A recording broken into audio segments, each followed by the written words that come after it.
Hello, everyone. Welcome to another episode of CLT Sports Talk. I'm Sam Durham here with Chris Verma, and today we have a lot of topics to talk about in the Queen City, whether it's the Hornets' dilemma with the number 2 overall pick, the Panthers. We have a lot of training camp updates from Bryce Young, and then, of course, we have the Charlotte Knights on the Uptown.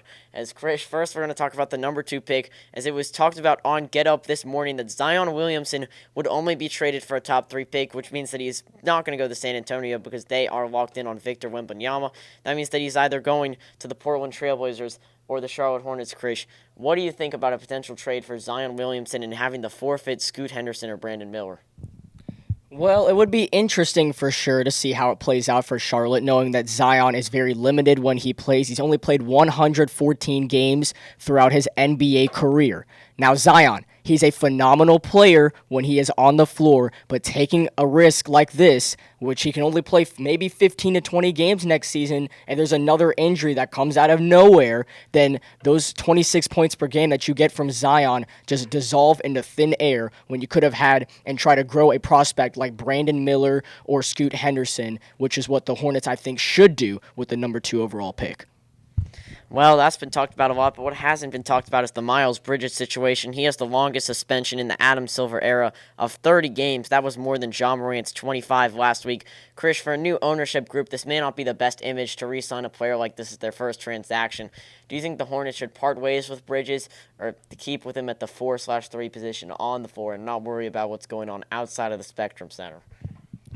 Well, I think it would be a very brilliant move to actually bring in Miles Bridges. I mean, if you look at it from a statistical standpoint, Bridges averaged 20 points a game for the Charlotte Hornets in the year prior to this season, which was the leading points per game and for the Charlotte Hornets. LaMelo Ball only averaged 19 points a game. So Miles Bridges, yes, I think he was snubbed from the All-Star game a couple years back, but listen, Miles Bridges is a great forward. Him and LaMelo Ball have great friendship together. And after we saw Miles go, we saw LaMelo kind of take a step down. Not obviously the injuries got to him, and he played a little better statistically. But LaMelo Ball, his happiness took a step down. And to keep a guy like him in a place like Charlotte, you want to make your superstar as happy as you can. So I think bringing back Miles Bridges, although he will have to serve a 30-game suspension, would be a good move as well for the Hornets. And 20 of those games have already been voided because he did not play for any NBA organization last year. Now, before we move on from the Hornets, you have to keep in mind that they have qualifying offers for both P.J. Washington and Kelly Oubre Jr. Personally, I think that they should probably keep one and move on from the other, just looking from a salary standpoint.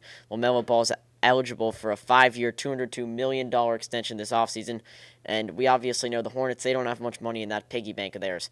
So, Krish, looking at this team right now, do you think P.J. Washington and Kelly Oubre, do they go, do they stay? What's the deal with them? Well, I agree with you. I think one has to stay, one has to go. And the guy that I want to stay is P.J. Washington. I mean, it is very hard to look at it this way, but I think P.J. Washington was the best player for the Charlotte Hornets last season statistically in the second half of the year. Kelly Oubre, he's good and all, but I think the Hornets need a young guy like P.J. Washington back on the roster. All right, well, that's all today. That is all today for CLT Sports Talk. Keep in mind the Charlotte Knights hosting the Louisville Bats this week in a 6-game series. You can catch that one at Truist Field, not Truist Park. Make sure you type in Truist Field on your GPS map. AAA affiliate of the Chicago White Sox. We thank you guys all for watching. Keep in mind, if you want to talk to us, it's 704 CLT Talk, 704 CLT Talk here on this one. But that is all that we have for today. Thank you guys for watching. For Chris Verma, I'm Sam Durham. We'll see you guys next time.